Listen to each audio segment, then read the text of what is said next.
Imagina poder enfrentar cualquier situación sin que nada te perturbe. En este video, te revelaremos las claves para mantener la calma y la serenidad, sin importar lo que suceda a tu alrededor. Descubrirás técnicas efectivas y consejos prácticos que transformarán tu manera de reaccionar ante el estrés y las adversidades. ¿Estás listo para convertirte en la mejor versión de ti mismo? No te lo pierdas. El karma y su influencia en nuestro destino.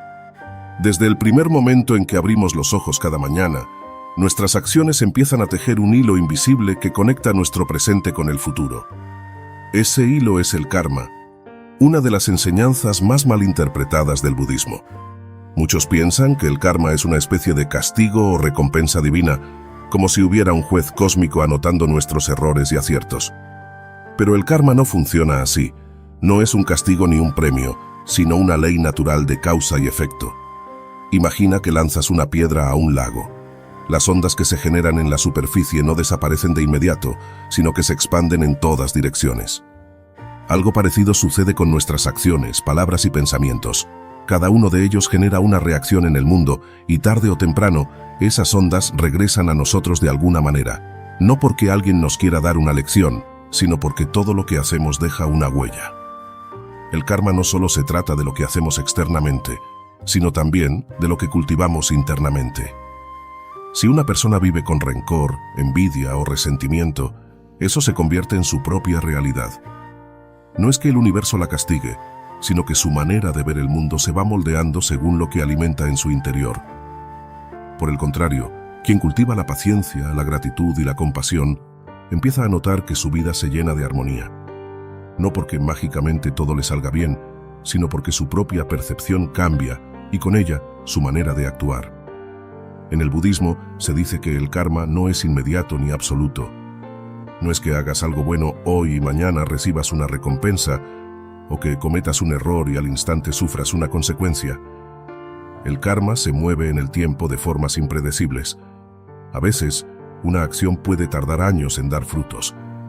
Pero lo que es seguro es que todo lo que sembramos en algún momento germina. Aquí es donde entra en juego la responsabilidad. Si entendemos que nuestras acciones moldean nuestra realidad, tenemos el poder de cambiar nuestra vida. No se trata de esperar a que el destino nos trate bien, sino de tomar las riendas y empezar a sembrar lo que queremos cosechar.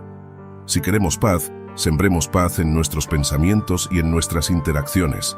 Si queremos amor, practiquemos el amor sin esperar nada a cambio. El karma también nos muestra que no estamos desconectados del mundo. Cada acción que realizamos impacta a otros, aunque no lo veamos de inmediato. Una palabra de aliento puede cambiar el día de alguien. Un acto de generosidad puede inspirar a otros a hacer lo mismo. Así como una actitud negativa puede propagar más negatividad, una acción positiva puede encender una cadena de cambios que no imaginamos. Pero si todo está determinado por nuestras acciones pasadas, ¿significa que estamos atrapados en un destino inmutable? Aquí es donde el budismo nos da una enseñanza liberadora. El karma no es una sentencia, sino una oportunidad. No importa qué decisiones hayamos tomado antes, siempre podemos transformar nuestro presente. Cada día es una nueva oportunidad para cambiar la dirección de nuestra vida, para romper patrones que nos dañan y para construir un futuro distinto. Comprender esto nos lleva a la siguiente gran pregunta. ¿Qué pasa cuando rompemos este ciclo? Si nuestras acciones influyen en nuestro futuro, ¿existe un punto en el que dejamos de estar atados al karma? La respuesta nos lleva a uno de los conceptos más profundos del budismo, la iluminación. Porque si el karma es el ciclo de causa y efecto, la iluminación es el momento en el que nos liberamos de ese ciclo. Y ese es el siguiente paso en este camino. La iluminación y el verdadero significado del nirvana. Si el karma es la ley de causa y efecto que nos mantiene atrapados en un ciclo interminable de acciones y consecuencias, entonces la iluminación es la llave que nos libera de esa prisión. Pero, ¿qué significa realmente alcanzar la iluminación? Muchas veces se imagina como un estado místico, casi sobrenatural, donde una persona se vuelve todopoderosa o adquiere una especie de sabiduría divina. Pero la realidad es mucho más profunda y, al mismo tiempo, más sencilla. La iluminación o nirvana no es algo que se gane después de muchas vidas, ni un premio reservado para unos pocos elegidos. No es un lugar al que se llega ni un estado inalcanzable. La iluminación es la comprensión profunda de la realidad tal como es, sin las distorsiones de nuestra mente, sin el peso del ego, sin los deseos que nos atan. Es un despertar, un darse cuenta de que el sufrimiento es una ilusión creada por nuestra propia forma de percibir el mundo. Para entenderlo mejor, imaginemos lo siguiente. Un pez que ha vivido toda su vida en el océano jamás se cuestiona el agua. Simplemente nada en ella, sin saber que está completamente rodeado por algo que influye en cada aspecto de su existencia. Nosotros vivimos en un océano de pensamientos, deseos y miedos, pero rara vez nos detenemos a cuestionarlos. Creemos que lo que sentimos y pensamos es la verdad absoluta, cuando en realidad es solo una interpretación basada en nuestra experiencia, en nuestra cultura, en nuestras emociones pasajeras. La iluminación es como si, por un momento, el pez tomara conciencia del agua que lo rodea. No significa que deje de nadar, pero ahora comprende su entorno de una manera completamente distinta. El Buda alcanzó la iluminación después de años de búsqueda, de privaciones extremas, de meditaciones profundas, y cuando finalmente despertó bajo el árbol Bodhi, se dio cuenta de algo revolucionario. El sufrimiento no proviene del mundo exterior, sino de la forma en que nos aferramos a él. Nos aferramos a las cosas materiales, a las relaciones, a las ideas sobre quiénes somos, y en ese apego creamos nuestra propia prisión. Pero la iluminación no significa vivir sin emociones, sin amor, sin disfrutar de la vida. No se trata de convertirnos en seres fríos o distantes, sino de aprender a vivir sin apego. Amar sin poseer, ayudar sin esperar reconocimiento, disfrutar sin miedo a perder. Cuando comprendemos que todo es impermanente, dejamos de aferrarnos y empezamos a experimentar la verdadera paz. Una de las metáforas más bellas del budismo para explicar la iluminación es la de la vela y la llama. Imagina que tienes una vela encendida en una habitación oscura. Si enciendes otra vela con la misma llama, la nueva vela empieza a brillar, pero la llama sigue siendo la misma. Así es la iluminación. No es algo que se obtiene, sino algo que se enciende dentro de cada uno. Y lo más hermoso es que esa luz puede pasar de una persona a otra, expandiéndose sin apagarse. Pero alcanzar la iluminación no es un evento mágico que sucede de un día para otro. Es un proceso, un camino que requiere práctica, comprensión y, sobre todo, la disposición de soltar lo que creemos que somos para descubrir lo que realmente somos. Y aquí es donde entra el concepto de atención plena. Porque la iluminación no es algo que se encuentre en el futuro, sino algo que solo puede experimentarse en el presente. Para muchos, la idea de la iluminación puede parecer inalcanzable, como si fuera algo reservado solo para monjes en lo alto de una montaña. Pero el Buda nunca enseñó que la iluminación fuera exclusiva de unos pocos. De hecho, dejó un mapa claro para llegar a ella: el noble óctuple sendero. Un conjunto de principios que cualquiera puede seguir, sin importar su origen, su edad o su estilo de vida. Y ese es el siguiente paso en este viaje. La atención plena. Vivir el presente con conciencia. Si la iluminación es el despertar a la verdadera naturaleza de la realidad, la atención plena es la práctica diaria que nos acerca a ella. Es la herramienta que nos permite salir del piloto automático, de la vorágine de pensamientos que nos arrastran constantemente entre el pasado y el futuro. Es vivir aquí y ahora, completamente presentes en lo que estamos haciendo, sin distracciones, sin juicios, sin perdernos en la mente. Vivimos en un mundo donde la distracción se ha convertido en la norma.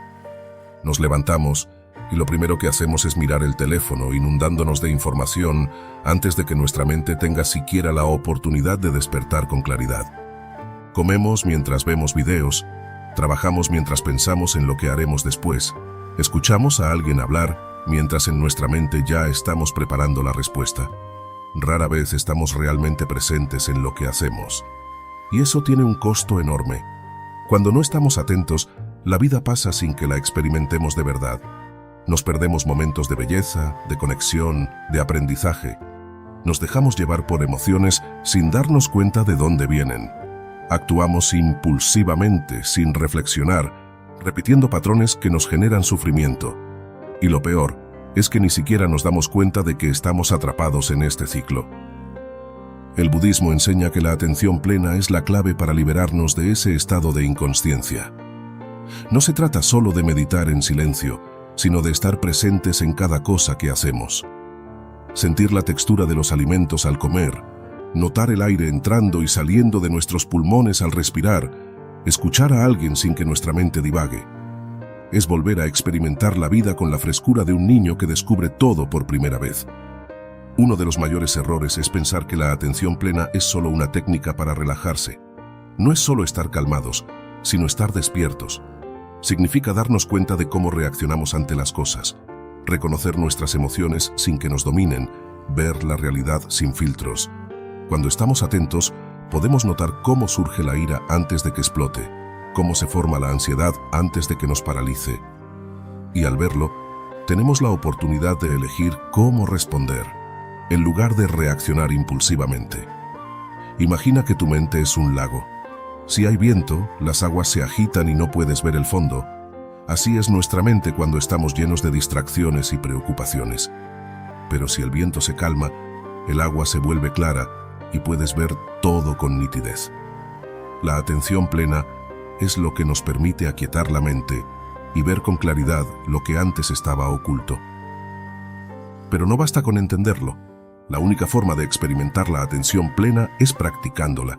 Y aquí es donde muchas personas fallan, porque buscan resultados inmediatos. Queremos que nuestra mente se calme en un solo intento, pero no funciona así. Es como entrenar un músculo. Al principio cuesta. Nos damos cuenta de que nuestra mente divaga todo el tiempo, que nos perdemos en pensamientos sin darnos cuenta. Pero con la práctica, cada vez volvemos más rápido al presente. Y con el tiempo, la atención plena se convierte en nuestra manera natural de vivir. Los monjes budistas practican esto en cada aspecto de su día. Caminar, comer, lavar los platos, todo se convierte en una oportunidad para estar presentes. Pero no necesitamos ser monjes para aplicarlo. Podemos empezar con cosas simples. Sentir la temperatura del agua cuando nos lavamos las manos, notar los sonidos a nuestro alrededor sin juzgarlos, darnos cuenta de la postura de nuestro cuerpo en este mismo momento. Cada instante es una oportunidad para despertar. Y cuando empezamos a vivir con atención plena, nos damos cuenta de algo increíble. El sufrimiento que creíamos inevitable empieza a disminuir. No porque la vida se vuelva perfecta, sino porque dejamos de resistirnos a lo que es. Dejamos de vivir en el pasado o en el futuro y empezamos a experimentar la paz de estar completamente en el ahora. Pero ¿cómo podemos profundizar en esta práctica y hacer que transforme nuestra vida de manera real? Aquí es donde entra el noble óctuple sendero, el mapa que el Buda dejó para alcanzar la verdadera liberación. Y ese es el siguiente paso en este camino. El noble óctuple sendero, la guía para la iluminación. Si la atención plena es la práctica que nos mantiene despiertos en el presente, el noble óctuple sendero es el camino completo que nos guía hacia la liberación del sufrimiento. No es una serie de reglas impuestas, sino una forma de vivir que transforma la manera en que pensamos, hablamos y actuamos. El Buda descubrió este sendero después de años de búsqueda. Primero, experimentó la vida en la opulencia, rodeado de placeres y comodidades, pero se dio cuenta de que eso no traía satisfacción duradera. Luego pasó años en la extrema austeridad, privándose de todo, pero tampoco encontró la verdad ahí. Solo cuando comprendió que el equilibrio era la clave, alcanzó la iluminación. Y a partir de esa experiencia, formuló el noble óctuple sendero. Este camino tiene 8 partes, pero no son pasos que se sigan uno tras otro. Más bien son prácticas que se desarrollan en conjunto, como las piezas de un engranaje que se refuerzan entre sí. Todo comienza con la visión correcta. Antes de cambiar nuestra vida, necesitamos entender la realidad tal como es. Comprender que el sufrimiento no viene de las circunstancias externas, sino de nuestro apego a las cosas, a las personas, a las ideas. Cuando aceptamos que todo es impermanente, dejamos de aferrarnos y empezamos a experimentar verdadera libertad. A partir de esa comprensión surge la intención correcta. No basta con entender la verdad, hay que comprometerse a vivir de acuerdo con ella. Esto significa actuar con compasión, sin malicia, sin deseos egoístas. Es una decisión profunda de caminar por la vida con un propósito claro, reducir el sufrimiento propio y ajeno. Luego, viene el habla correcta. La forma en que usamos las palabras tiene un impacto enorme en nuestra vida y en la de los demás. Las palabras pueden sanar o herir, pueden generar paz o conflicto. Practicar el habla correcta significa evitar la mentira, la difamación, el discurso hiriente y las palabras vacías.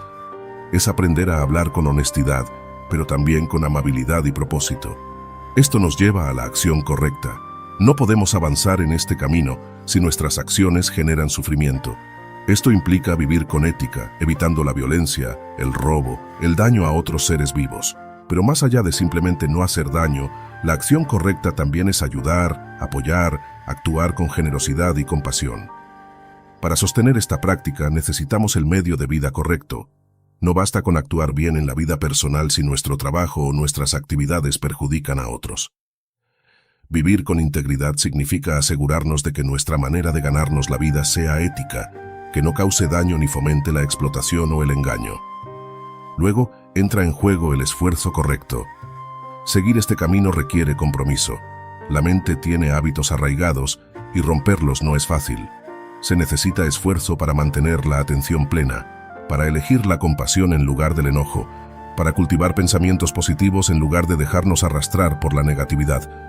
Pero cada pequeño esfuerzo nos acerca más a la liberación. La séptima parte del sendero es la atención correcta, que ya hemos explorado antes. Es la práctica de estar presentes, de observar nuestra mente sin identificarnos con cada pensamiento, de vivir cada momento con conciencia plena. Finalmente, llegamos a la concentración correcta.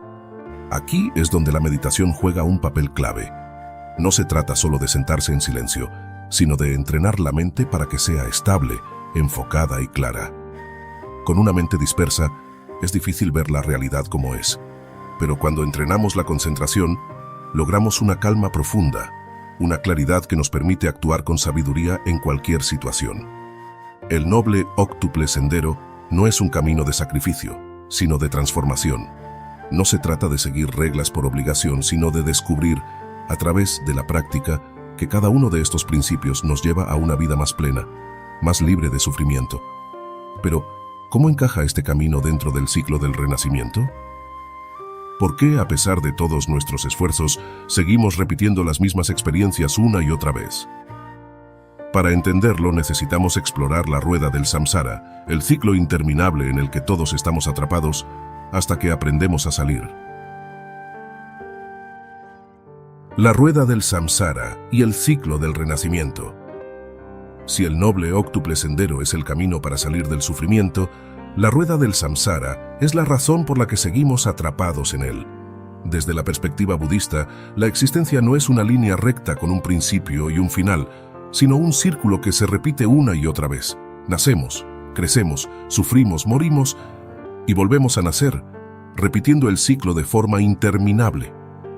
Este ciclo no se refiere solo a la reencarnación en un sentido literal, sino también a los patrones que repetimos dentro de una misma vida. ¿Cuántas veces nos encontramos atrapados en los mismos errores, en las mismas emociones destructivas, en los mismos deseos que nos llevan al sufrimiento? El samsara no es solo un destino después de la muerte, es la realidad en la que vivimos cuando nuestra mente sigue funcionando en automático, reaccionando de la misma manera una y otra vez. Pero, ¿por qué seguimos atrapados en este ciclo? La respuesta está en las tres raíces del mal, también conocidas como los tres venenos: la ignorancia, el deseo y la aversión. La ignorancia es la ceguera que nos impide ver la realidad tal como es. Creemos que somos un yo separado del mundo, que las cosas son permanentes, que el placer puede darnos felicidad duradera. No entendemos que todo es impermanente y que el apego solo nos causa sufrimiento. El deseo es la constante búsqueda de satisfacción en cosas externas. Queremos más dinero, más reconocimiento, más placer, más seguridad. Y cuando obtenemos lo que queremos, la satisfacción dura poco, porque pronto aparece un nuevo deseo. Nunca es suficiente. Nos pasamos la vida persiguiendo cosas, creyendo que cuando las tengamos seremos felices, pero esa felicidad siempre se nos escapa de las manos. La aversión es la otra cara de la moneda. No solo deseamos cosas, sino que también rechazamos lo que nos incomoda. Huimos del dolor, evitamos las emociones desagradables, nos resistimos a la realidad cuando no es como queremos, pero la resistencia al sufrimiento solo lo hace más intenso. Estas tres fuerzas nos mantienen atrapados en la rueda del samsara. Cada vez que actuamos desde la ignorancia, el deseo o la aversión, reforzamos el ciclo. Pero aquí viene la parte más importante. La rueda sigue girando solo mientras sigamos alimentándola. Si dejamos de reaccionar automáticamente, si aprendemos a observar nuestra mente sin dejarnos arrastrar por sus impulsos, la rueda empieza a perder su fuerza. El budismo explica que hay 6 reinos dentro del samsara, 6 estados mentales en los que podemos vivir dependiendo de nuestras acciones y nuestra manera de percibir el mundo. No son lugares físicos, sino representaciones de diferentes estados de existencia. El reino de los dioses es un estado de placer y comodidad, donde todo parece ir bien, pero con el peligro de caer en la complacencia. La felicidad aquí es temporal, y cuando termina, el sufrimiento es mayor, porque no estamos preparados para la pérdida. El reino de los titanes es el estado de la competencia y la ambición. Aquí las personas están constantemente luchando por el poder, comparándose con los demás, buscando reconocimiento y éxito. Es un estado de conflicto constante, donde nunca se está satisfecho porque siempre hay alguien más arriba. El reino humano es donde existe la mayor oportunidad de despertar. Aquí hay sufrimiento, pero también la capacidad de reflexionar y buscar la verdad. Es en este estado donde el budismo nos invita a tomar conciencia y empezar a salir del ciclo. El reino de los animales representa la existencia dominada por los instintos. Vivir solo para satisfacer necesidades básicas, sin cuestionamientos profundos, sin buscar una mayor comprensión de la realidad. El reino de los fantasmas hambrientos simboliza el deseo insaciable. Aquí, las personas viven en un estado de carencia constante, siempre queriendo más, siempre sintiendo que algo falta. No importa cuánto obtengan, nunca se sienten completas. El reino del infierno es el estado de sufrimiento extremo, donde el odio y la desesperación lo consumen todo. Quienes viven en este estado ven el mundo como un lugar hostil y reaccionan con ira y resentimiento ante cualquier situación. A lo largo de una sola vida podemos experimentar todos estos estados. Un día podemos sentirnos en el reino de los dioses, disfrutando de la felicidad, y al siguiente caer en el reino de los fantasmas hambrientos, sintiendo que nada es suficiente. Lo importante es darnos cuenta de que no estamos atrapados en ninguno de estos estados. Podemos salir de ellos cuando dejamos de identificarnos con nuestras emociones y pensamientos. Para liberarnos del samsara, necesitamos comprenderlo, observar nuestros deseos sin dejarnos arrastrar por ellos, ver nuestro sufrimiento sin resistirlo ni evitarlo, dejar de reaccionar de manera automática y empezar a actuar con plena conciencia. La naturaleza del sufrimiento y la ilusión del yo. Si hay algo que todos los seres humanos experimentan, sin importar su origen, cultura o estatus, es el sufrimiento. No importa cuánto intentemos evitarlo, siempre está ahí, en diferentes formas. A veces es un dolor físico, otras veces una pérdida, una decepción, una angustia que no sabemos explicar. El Buda, después de observar el mundo con una claridad absoluta, llegó a la conclusión de que el sufrimiento es una parte inevitable de la existencia. Pero también descubrió algo más importante. La raíz de ese sufrimiento no está en el mundo exterior, sino en nuestra propia mente. Para entenderlo, pensemos en algo tan simple como un objeto que nos gusta mucho, un teléfono, una prenda de ropa, un auto. Mientras lo tenemos, sentimos satisfacción. Pero si se rompe, lo perdemos o alguien nos lo quita. Sentimos frustración, enojo o tristeza. El objeto no ha cambiado su naturaleza, solo nuestra relación con él. Y eso es lo que el budismo enseña.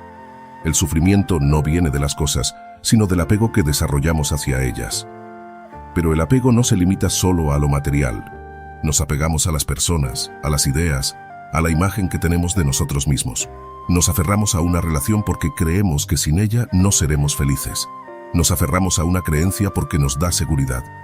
Nos aferramos a nuestra identidad porque pensamos que sin ella no seríamos nadie. Y cuando algo amenaza esos apegos, sentimos miedo, enojo, desesperación. Aquí es donde entra una de las enseñanzas más profundas del budismo, la ilusión del yo.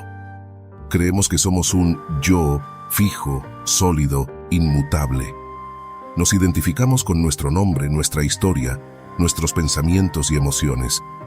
Pero si observamos con atención, nos daremos cuenta de que todo lo que creemos ser está en constante cambio. Imagina que tienes en tus manos la foto de cuando eras niño. En esa imagen está tu cara, tu cuerpo, una versión tuya de hace años. Pero eres la misma persona que en esa foto. Tu cuerpo ha cambiado, tu mente ha cambiado, tus ideas han cambiado. Lo que hoy te preocupa tal vez ni siquiera existía en aquel entonces, y lo mismo pasará en el futuro. Todo lo que crees ser ahora, en unos años será diferente. Entonces, si todo cambia, ¿dónde está el verdadero yo? El budismo enseña que el yo no es más que una construcción mental, un conjunto de pensamientos, recuerdos y percepciones que nos hacen sentir que somos algo separado del mundo. Pero en realidad, no somos una entidad fija.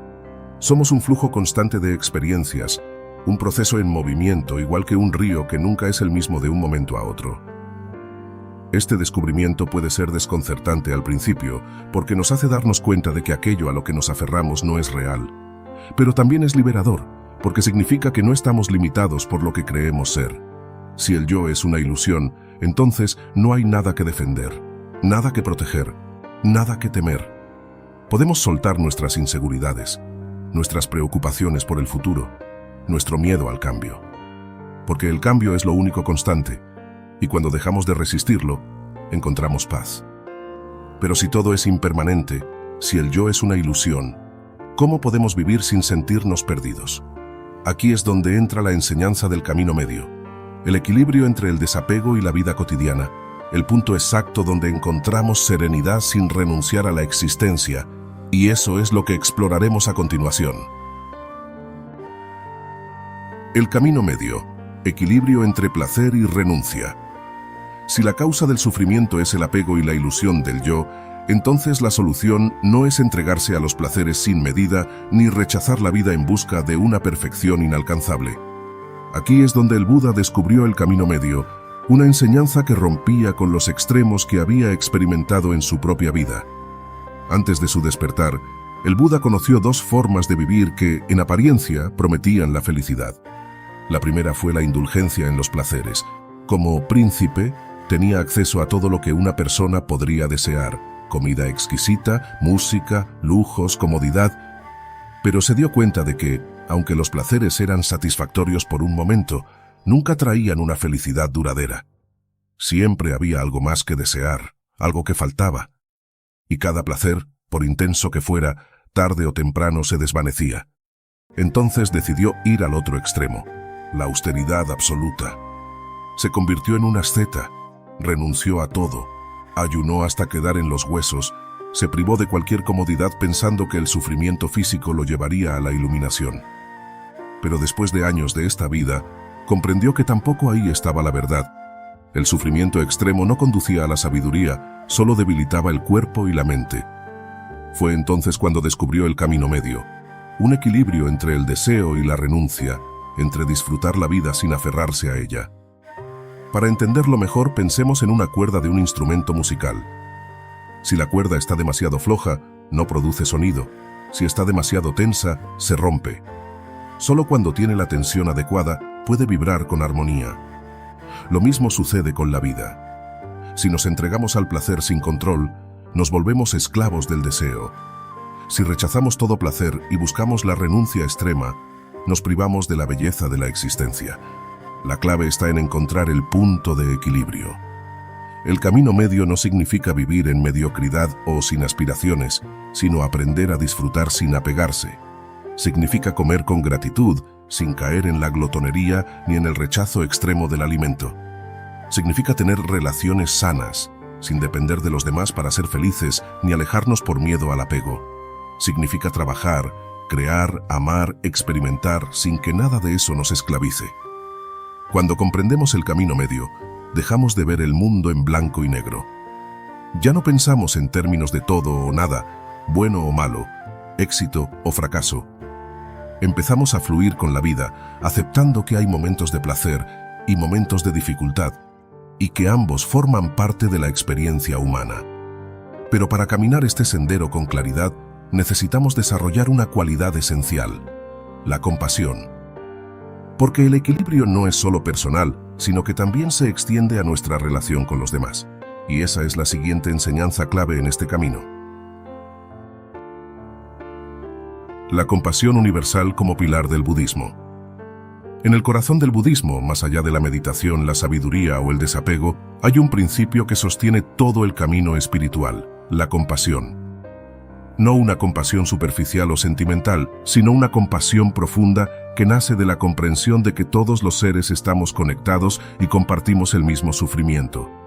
Cuando observamos nuestra vida con atención, nos damos cuenta de que gran parte de nuestro sufrimiento proviene de nuestra separación con los demás.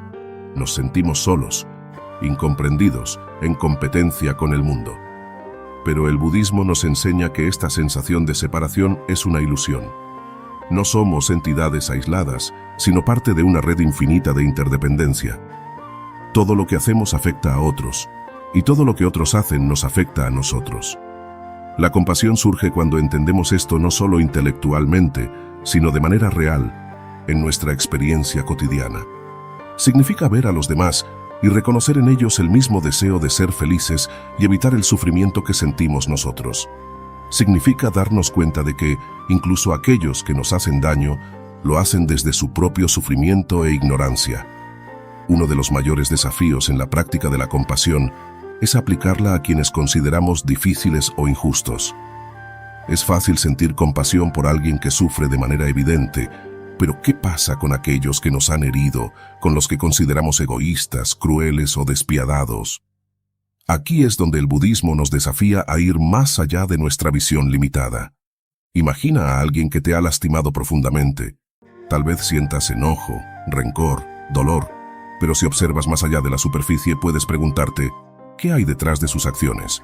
¿Qué tipo de sufrimiento lo llevó a comportarse así? Nadie actúa con maldad sin una razón.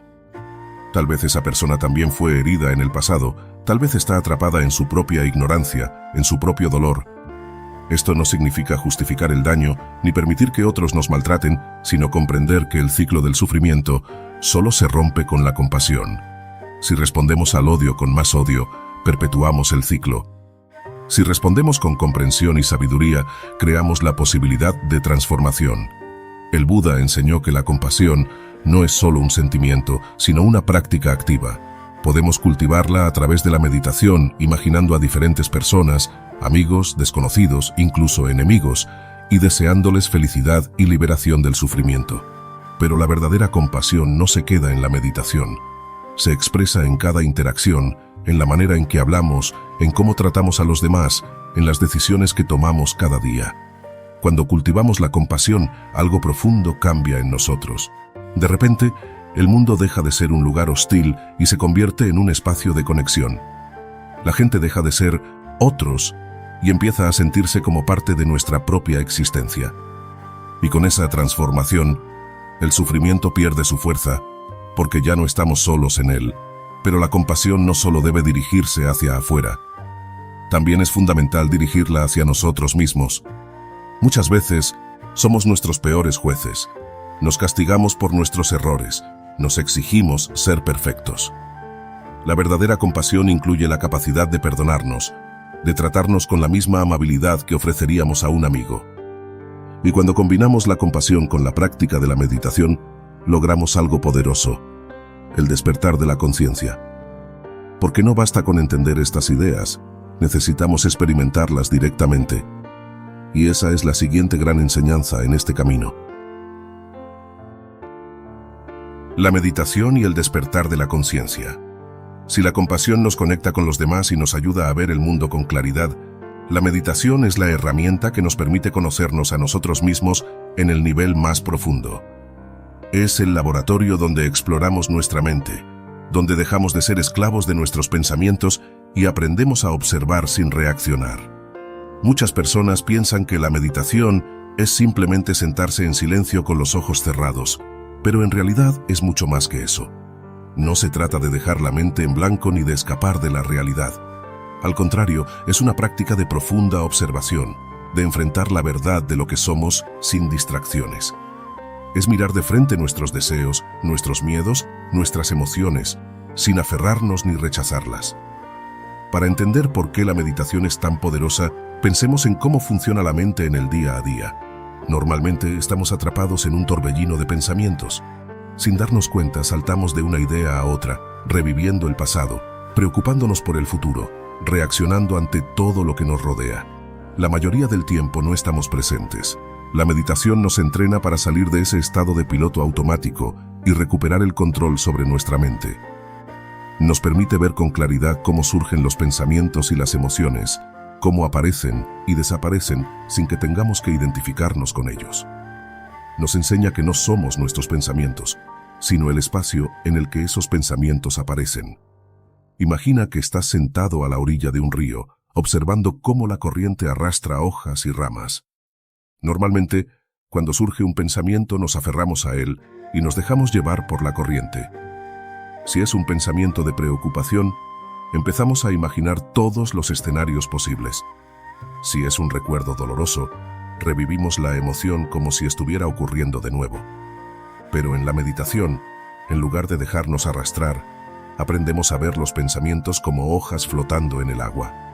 No necesitamos saltar al río, podemos simplemente observar. El Buda enseñó diferentes tipos de meditación, pero una de las más importantes es la meditación vipassana, que significa visión profunda.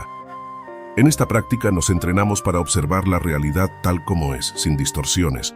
Comenzamos con la respiración, sintiendo el aire entrar y salir del cuerpo, usando ese ancla para traer nuestra atención al presente. Luego, expandimos la conciencia para notar las sensaciones del cuerpo, las emociones, los pensamientos, sin juzgarlos ni intentar cambiarlos. Lo sorprendente es que, cuando observamos la mente de esta manera, empezamos a darnos cuenta de patrones que antes no veíamos. Notamos cómo ciertos pensamientos surgen repetidamente, cómo reaccionamos automáticamente ante ciertas emociones, cómo nos apegamos a algunas ideas y rechazamos otras. Con el tiempo, esta comprensión nos da libertad. Ya no somos esclavos de nuestra mente. Empezamos a tener el poder de elegir cómo responder a la vida. Pero la meditación no solo se practica sentado en un cojín. El verdadero objetivo es llevar este estado de conciencia a la vida diaria. Caminar con atención, comer con plena presencia, hablar con consciencia, escuchar sin distracciones, convertir cada momento en una oportunidad para despertar. A medida que profundizamos en la meditación, algo cambia en nosotros. Nos volvemos más pacientes, más tranquilos, menos reactivos. Dejamos de ser arrastrados por las emociones y empezamos a experimentar una paz que no depende de las circunstancias externas. Es una paz que surge de dentro, de la comprensión directa de que el sufrimiento es una ilusión creada por la mente. Y cuando empezamos a vivir desde esta claridad, surge una pregunta natural. ¿Cómo podemos llevar esta transformación a nuestra vida cotidiana? Porque entender el budismo en teoría es una cosa, pero aplicarlo en la vida real es el verdadero desafío. Y ese es el siguiente paso en este camino. ¿Cómo aplicar el budismo en la vida diaria? De nada sirve entender el budismo solo como una filosofía o un conjunto de ideas interesantes si no lo aplicamos en nuestra vida. El verdadero propósito de estas enseñanzas no es acumular conocimiento, sino transformar la forma en que vivimos. Y la clave está en llevar la práctica más allá de la meditación, más allá de los templos o los libros, hasta cada momento de nuestra existencia. A menudo, cuando pensamos en el budismo, imaginamos a monjes en monasterios, alejados del mundo, dedicados a la contemplación y la meditación. Pero el Buda nunca enseñó que la iluminación fuera solo para unos pocos elegidos. Sus enseñanzas son para todos, para quien trabaja, para quien cuida de su familia, para quien vive en medio del caos de la vida moderna. No necesitamos renunciar a todo, ni vivir en aislamiento para practicar el budismo. Lo que necesitamos es aprender a traer la consciencia, la compasión y el equilibrio a cada aspecto de nuestra vida. La primera manera de hacerlo es con la atención plena en las acciones cotidianas. Desde el momento en que nos despertamos, podemos elegir estar presentes. En lugar de empezar el día revisando el teléfono o apresurándonos sin pensar, podemos tomarnos unos segundos para respirar conscientemente, para sentir nuestro cuerpo, para agradecer el nuevo día. Al comer, podemos hacerlo con plena conciencia, sintiendo los sabores, masticando lentamente, sin distracciones. Al caminar, podemos notar cada paso, el contacto de nuestros pies con el suelo, la sensación del viento en la piel. Cada acción, por simple que parezca, es una oportunidad para despertar. Otro aspecto fundamental es la forma en que nos relacionamos con los demás. Muchas veces actuamos en piloto automático en nuestras interacciones, respondiendo desde el ego, desde nuestras emociones del momento. Pero si practicamos la conciencia, podemos darnos cuenta de cómo estamos comunicándonos. ¿Hablamos con amabilidad? ¿Escuchamos de verdad? ¿O solo esperamos nuestro turno para hablar? Nuestras palabras construyen o destruyen. Practicar el habla correcta no significa solo evitar la mentira, sino también usar las palabras para generar armonía, para alentar en lugar de criticar, para calmar en lugar de generar conflicto. Pero no basta con controlar nuestras palabras, también debemos trabajar en nuestras reacciones. El budismo nos enseña a observar nuestras emociones sin ser dominados por ellas. Muchas veces, reaccionamos impulsivamente ante el enojo, la frustración o el miedo sin darnos cuenta de que esas emociones son pasajeras. Cuando alguien nos dice algo que nos molesta, en lugar de responder de inmediato, podemos detenernos un segundo, respirar y preguntarnos, ¿esta reacción me traerá paz o sufrimiento? ¿Estoy respondiendo con claridad o desde mi ego herido? Solo con esa pausa, con esa observación, podemos evitar muchos conflictos innecesarios. Otro aspecto clave en la aplicación del budismo es la práctica del desapego. No significa vivir sin posesiones ni rechazar todo lo material, sino entender que nada nos pertenece realmente. Podemos disfrutar de las cosas sin aferrarnos a ellas. Cuando entendemos esto, dejamos de sufrir por la pérdida, porque sabemos que todo es transitorio. Si alguien nos ofende, no nos lo tomamos como algo personal, porque sabemos que sus palabras son solo una manifestación de su propia mente, de sus propios condicionamientos. Si enfrentamos una dificultad, la aceptamos sin resistencia, entendiendo que todo es impermanente y que el sufrimiento solo surge cuando nos aferramos a lo que queremos que sea diferente. El trabajo también es un área donde podemos aplicar el budismo. En lugar de verlo solo como una obligación o una carga, podemos usarlo como una oportunidad de crecimiento. Si trabajamos con atención plena, con disciplina y sin quejas innecesarias, transformamos incluso las tareas más simples en una forma de práctica espiritual. En lugar de pensar, ¿cuándo se acabará esto?, swingamos enfocarnos en cada tarea como si fuera la más importante. No importa si estamos limpiando, escribiendo, cocinando o atendiendo clientes. Si lo hacemos con presencia, con gratitud y con entrega, estamos practicando el camino. El budismo también nos enseña a relacionarnos de manera diferente con el tiempo. Vivimos siempre corriendo, siempre apurados, como si la vida estuviera en otro lugar, en otro momento, pero el único momento real es el ahora. Si aprendemos a estar plenamente presentes en lo que hacemos, el estrés desaparece. No porque dejemos de tener responsabilidades, sino porque dejamos de vivir en la ansiedad del futuro o en la nostalgia del pasado. Por supuesto, todo esto no significa que seremos perfectos. Habrá momentos en los que perderemos la paciencia, en los que nos dejaremos llevar por el miedo o el enojo. Pero la diferencia es que, con la práctica, cada vez nos daremos cuenta más rápido. Cada vez volveremos más rápido a la conciencia, y poco a poco, el sufrimiento perderá su poder sobre nosotros. El verdadero propósito del budismo no es aislarnos del mundo, sino aprender a vivir en él con sabiduría y paz. No se trata de cambiar nuestra vida externa, sino de cambiar la forma en que la experimentamos.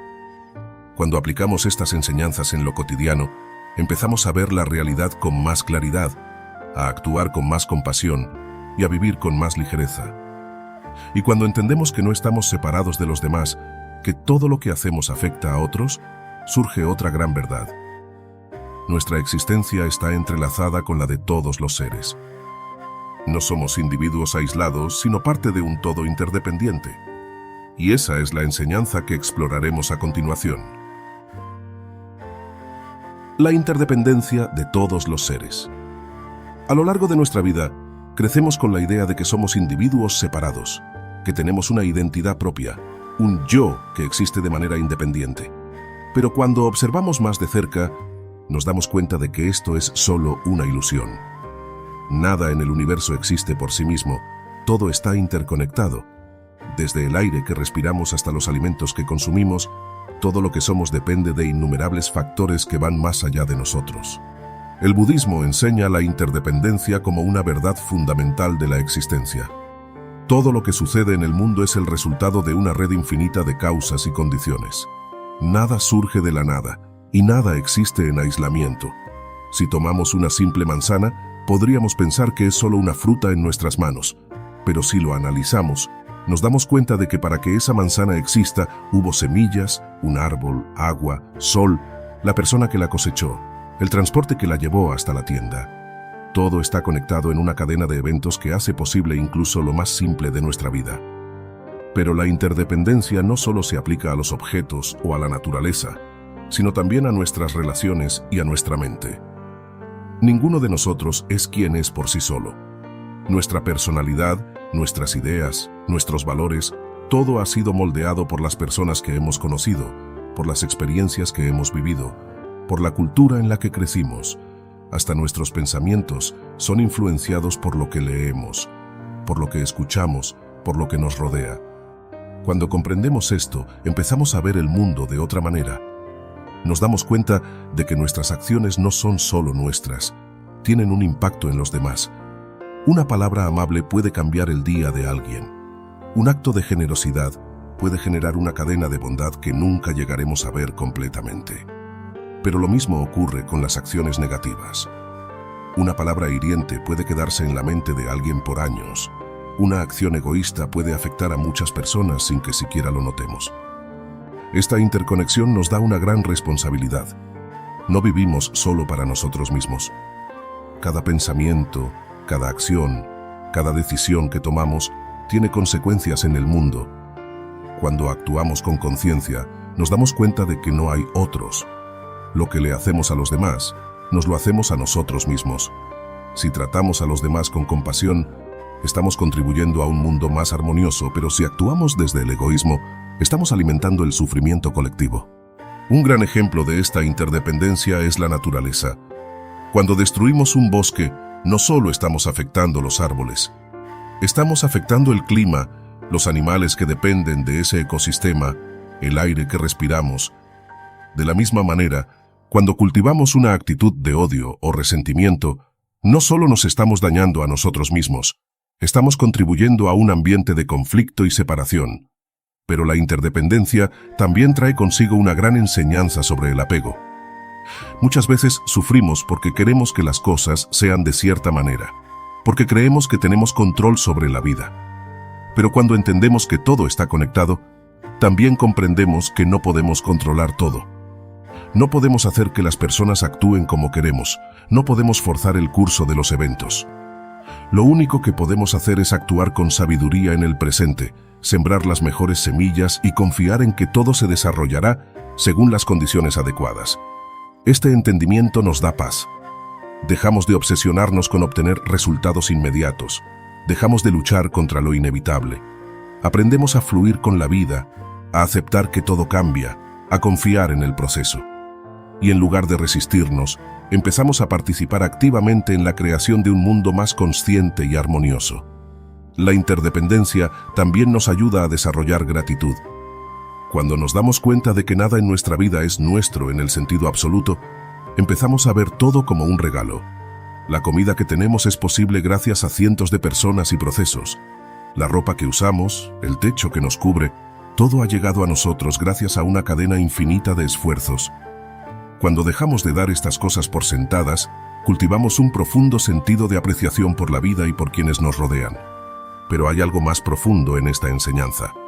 Si todo está interconectado, entonces la separación entre yo y los demás es solo una ilusión.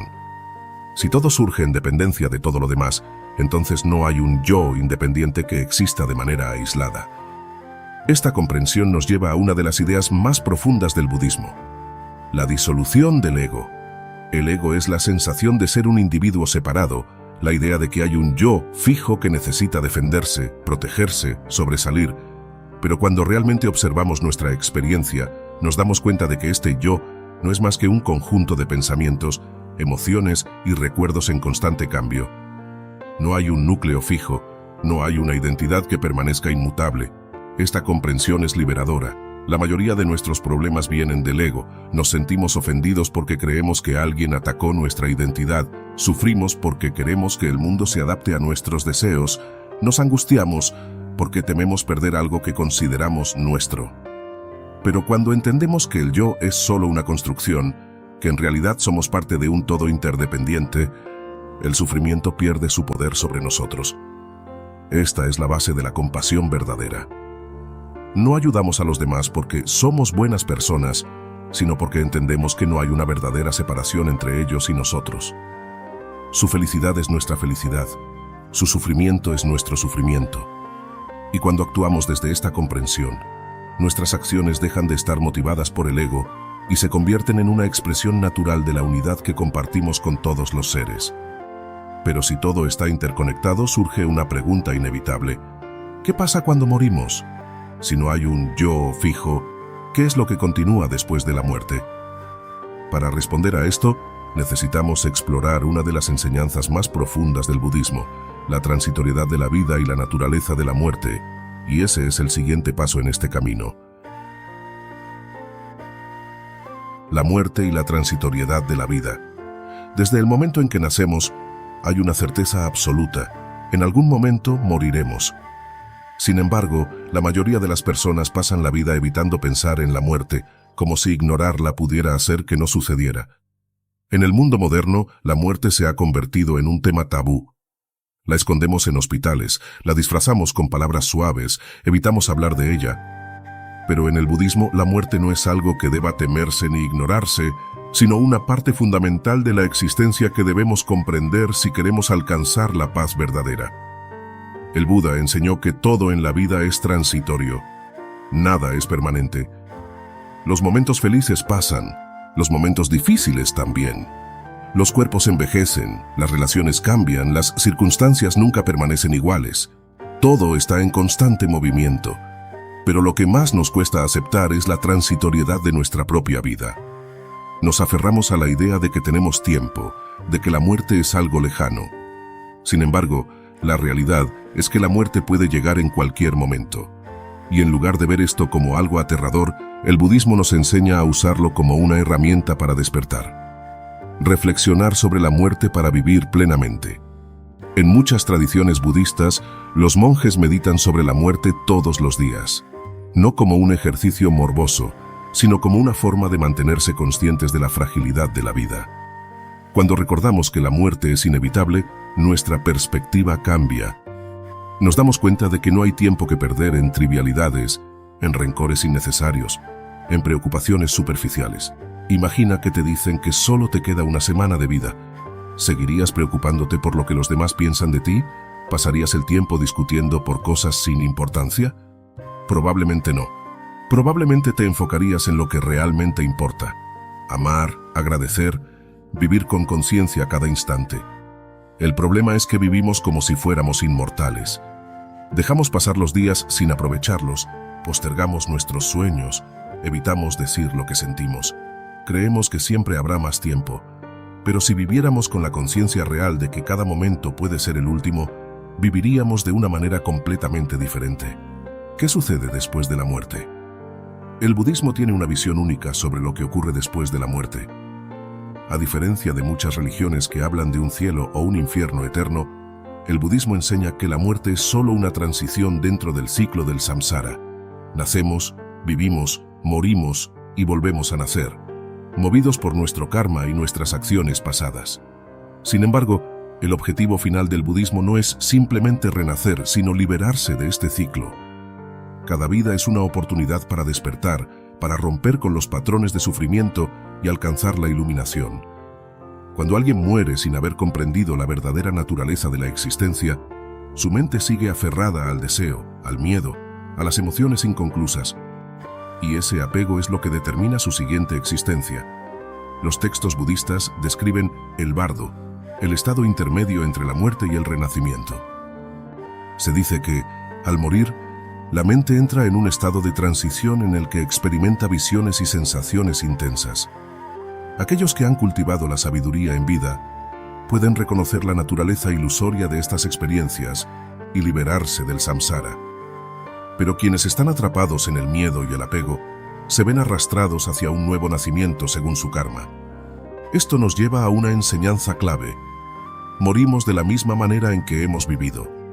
Si hemos pasado nuestra vida con miedo, apego y confusión, es probable que enfrentemos la muerte con esas mismas emociones. Pero si hemos cultivado la paz, la claridad y la compasión, podemos enfrentar la muerte con serenidad. El miedo a la muerte y el apego a la vida. El miedo a la muerte es, en realidad, el miedo a la pérdida. No queremos dejar atrás lo que conocemos, lo que amamos. Nos aterra la idea de desaparecer, pero el budismo nos dice que el verdadero problema no es la muerte, sino el apego a la identidad. Creemos que somos un yo fijo, que existe de manera separada, y esa es la ilusión que nos hace sufrir. Si observamos la naturaleza, vemos que todo sigue un ciclo. El árbol deja caer sus hojas en otoño, pero en primavera vuelve a brotar. Un río nunca es el mismo de un instante a otro, pero sigue fluyendo. De la misma manera, nuestra existencia no es un punto fijo, sino un flujo continuo de cambios. No somos el mismo ser que éramos hace 10 años, ni lo seremos dentro de 10 más. Cuando entendemos esto, la muerte deja de parecer una interrupción y empezamos a verla como una transformación. En el budismo Zen hay una enseñanza que dice: si quieres conocer la verdad sobre la muerte, obsérvala en cada momento. Esto significa que la muerte no es solo el final de la vida física, ocurre a cada instante. Cada respiración que tomamos es el final de la respiración anterior. Cada día que vivimos es la muerte del día anterior. Nuestro cuerpo está en constante cambio, nuestras células mueren y se regeneran continuamente. Estamos muriendo y renaciendo a cada instante. Cuando comprendemos esto, dejamos de temer a la muerte porque nos damos cuenta de que ya hemos estado experimentándola todo el tiempo. Y si aprendemos a soltar el miedo en lo pequeño, soltar una emoción negativa, dejar ir una relación tóxica, aceptar el paso del tiempo, entonces cuando llegue el momento de la muerte física, estaremos preparados para soltar también esa última atadura. ¿Cómo prepararnos para la muerte en la vida cotidiana?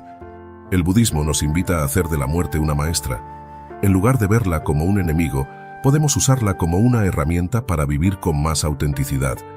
Algunas prácticas que pueden ayudarnos son: reflexionar sobre la impermanencia. Cada día recordar que nada es permanente. Esto nos ayuda a valorar más lo que tenemos y a soltar el apego a lo que no podemos controlar. Practicar el desapego. No significa renunciar a todo, sino aprender a disfrutar sin aferrarnos, amar sin poseer, trabajar sin obsesionarnos, vivir sin miedo a perder. Cultivar la paz interior. A través de la meditación, la compasión y la atención plena, podemos aprender a enfrentar la vida con serenidad, lo que nos preparará para enfrentar la muerte de la misma manera.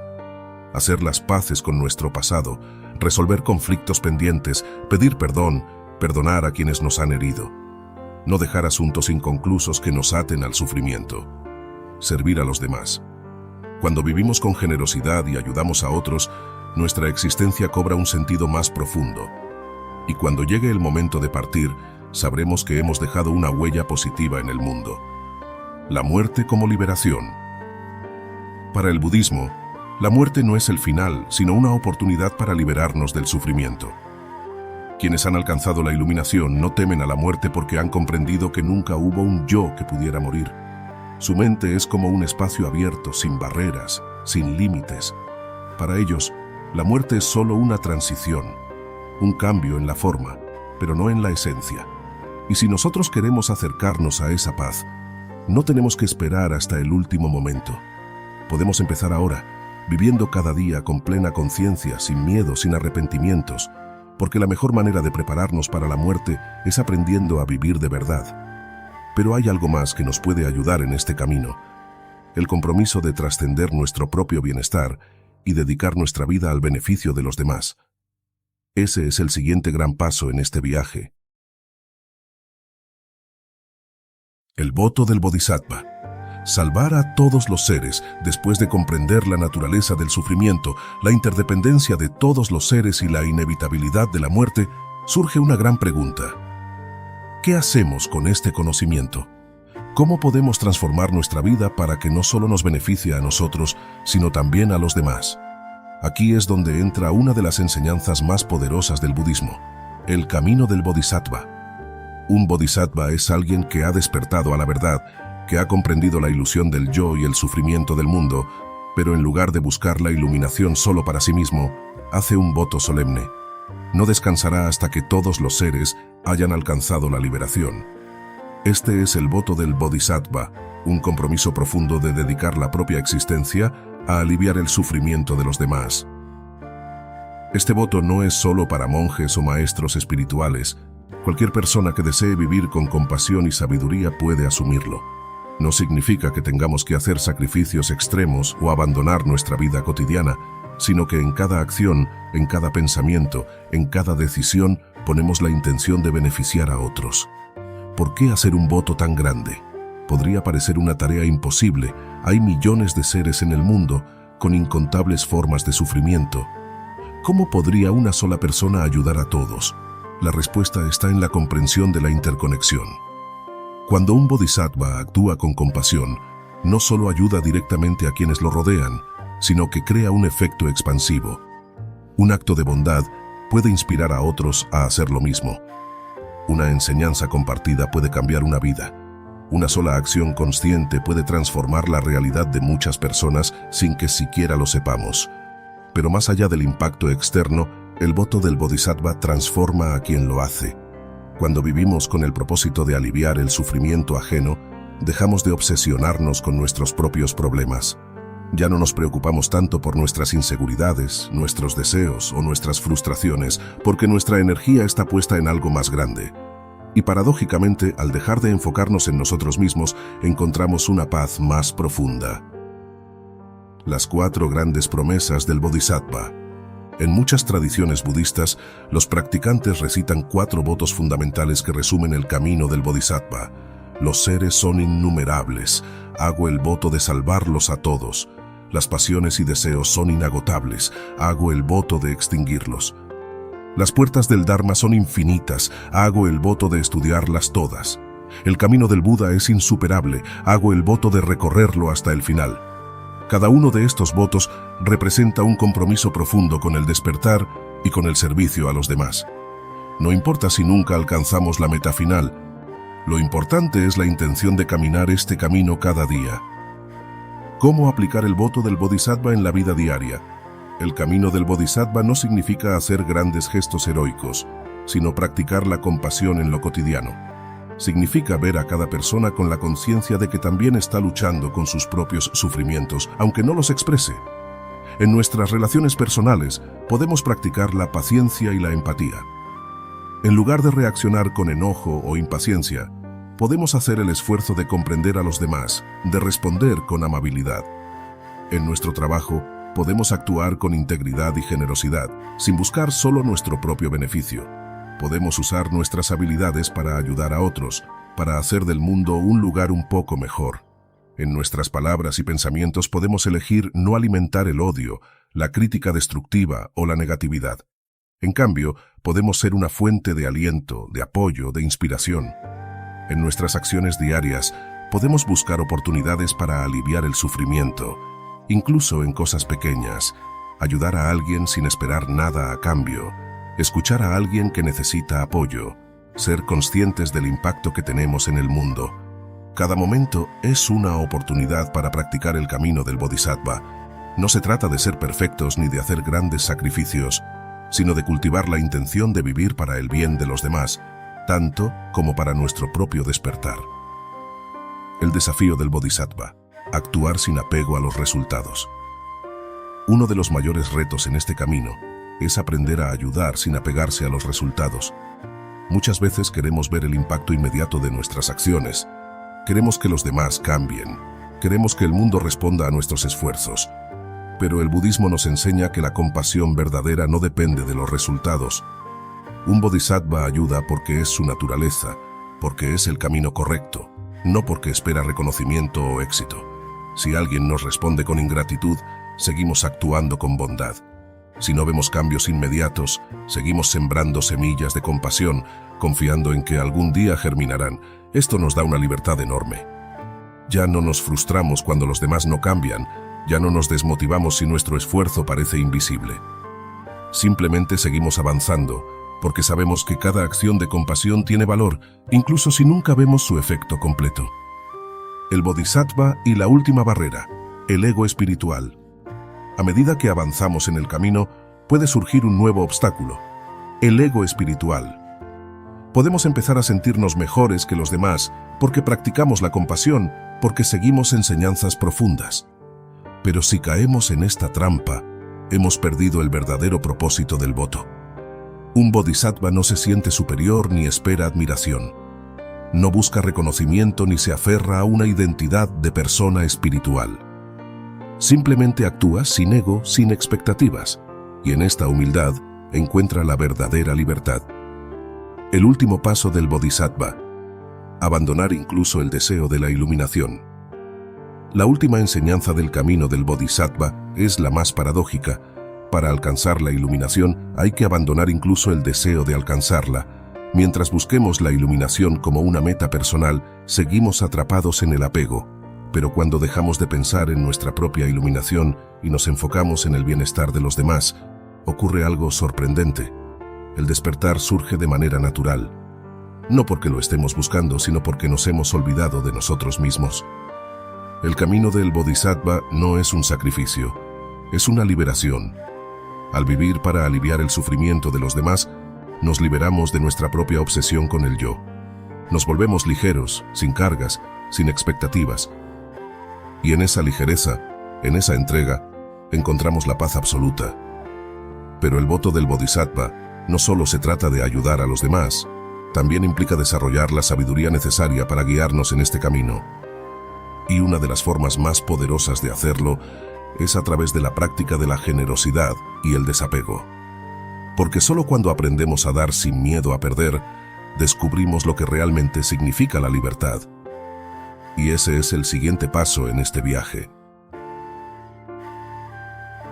La práctica de la generosidad y el desapego. Si hay algo que define el camino budista, es el arte de soltar. Soltar el apego, soltar las expectativas, soltar la ilusión del yo. Y dentro de todas las formas de practicarlo, una de las más poderosas es la generosidad. Porque cuando damos sin esperar nada a cambio, estamos rompiendo la barrera del ego, estamos desafiando la creencia de que necesitamos acumular para ser felices. En el budismo, la generosidad no se trata solo de dar bienes materiales. Es mucho más profunda que eso. Es una actitud de entrega total que se expresa en muchas formas: dar tiempo, dar conocimiento, dar apoyo, dar amor, dar espacio a los demás para ser quienes son. Cuando practicamos la generosidad auténtica, estamos entrenando nuestra mente para desapegarse, para dejar de aferrarse a la idea de que poseemos algo. ¿Por qué nos cuesta tanto dar? Si lo pensamos bien, la generosidad debería ser algo natural, y en cierto sentido lo es. Sentimos satisfacción al dar, nos llena ver a otros felices. Sin embargo, muchas veces sentimos resistencia. Nos cuesta desprendernos de lo que consideramos nuestro. Parte de esto se debe a que vivimos en una mentalidad de escasez. Creemos que si damos demasiado nos quedaremos sin nada, que si damos amor sin medida no recibiremos amor de vuelta, que si compartimos nuestro conocimiento perderemos ventaja. Pero esta es una ilusión creada por el ego. En realidad, la generosidad nos hace más ricos. Cuando damos con sinceridad, sin expectativas, nos liberamos del miedo a la pérdida. Dejamos de vivir con la ansiedad de tener más y empezamos a experimentar la alegría de compartir. Y paradójicamente, entre más damos, más recibimos, no porque lo estemos buscando, sino porque el acto de dar abre nuestro corazón y nos conecta con los demás. Los 3 tipos de generosidad. El budismo enseña que hay 3 formas principales de generosidad. La generosidad material: dar objetos, dinero, comida, recursos. Esto es importante porque cubre necesidades básicas y ayuda a aliviar el sufrimiento inmediato de las personas.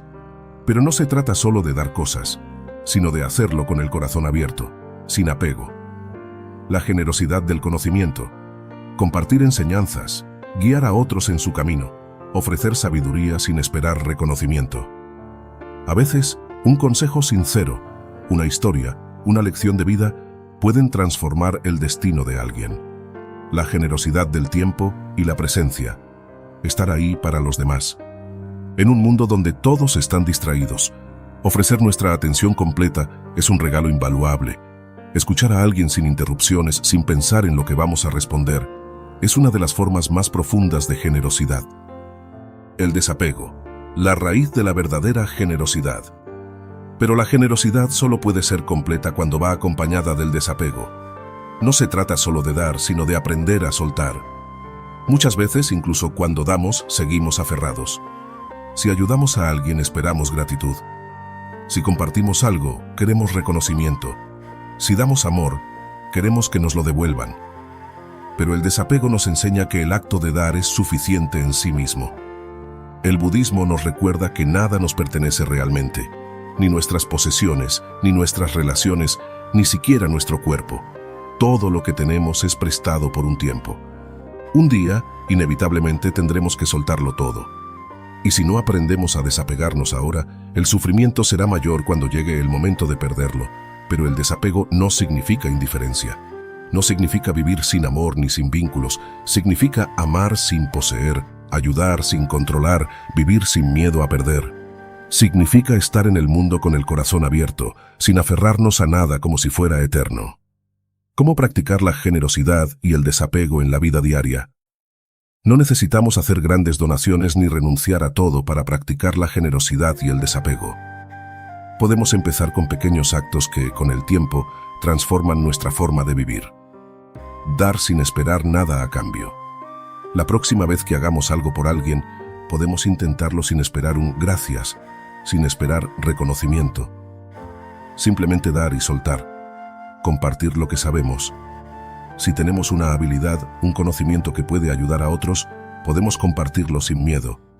El conocimiento crece cuando se comparte. Soltar la necesidad de controlar. Muchas veces sufrimos porque queremos que las cosas sean a nuestra manera. Practicar el desapego significa aceptar que no podemos controlar todo ni a todos. Apreciar sin poseer. Disfrutar las cosas sin aferrarnos a ellas. Un paisaje, un momento con alguien que amamos, una experiencia. Todo es temporal, pero eso no significa que no podamos apreciarlo completamente mientras dure. Practicar la gratitud. Cuando nos damos cuenta de cuánto hemos recibido en la vida, nos sentimos más inclinados a dar.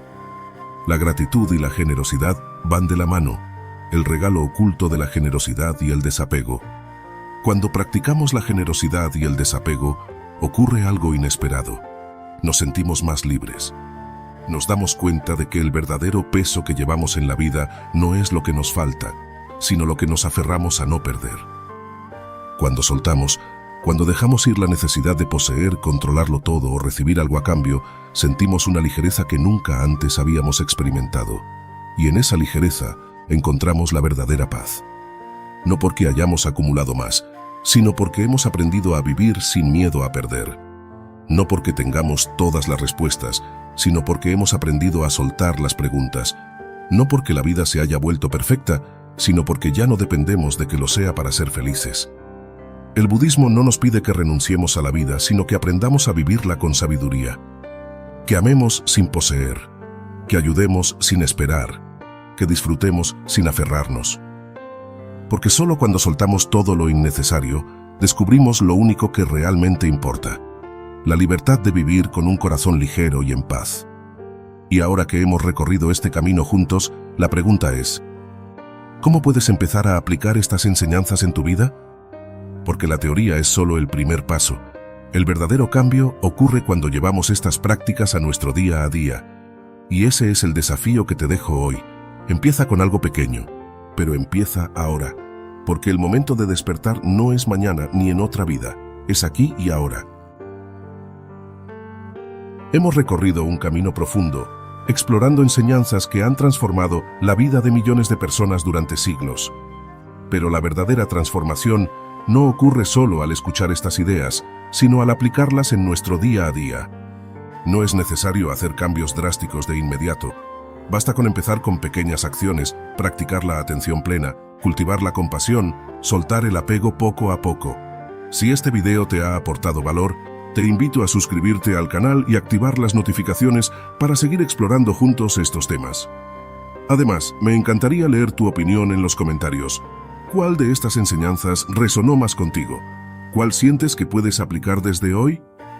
Y, por supuesto, quiero agradecer profundamente a todos los miembros del canal por su apoyo constante. Gracias a ustedes, podemos seguir creando contenido con el propósito de aprender y crecer juntos. Cada comentario, cada interacción y cada aporte hacen que esta comunidad siga evolucionando. Nos vemos en el próximo video. Hasta entonces recuerda, el momento para despertar es ahora.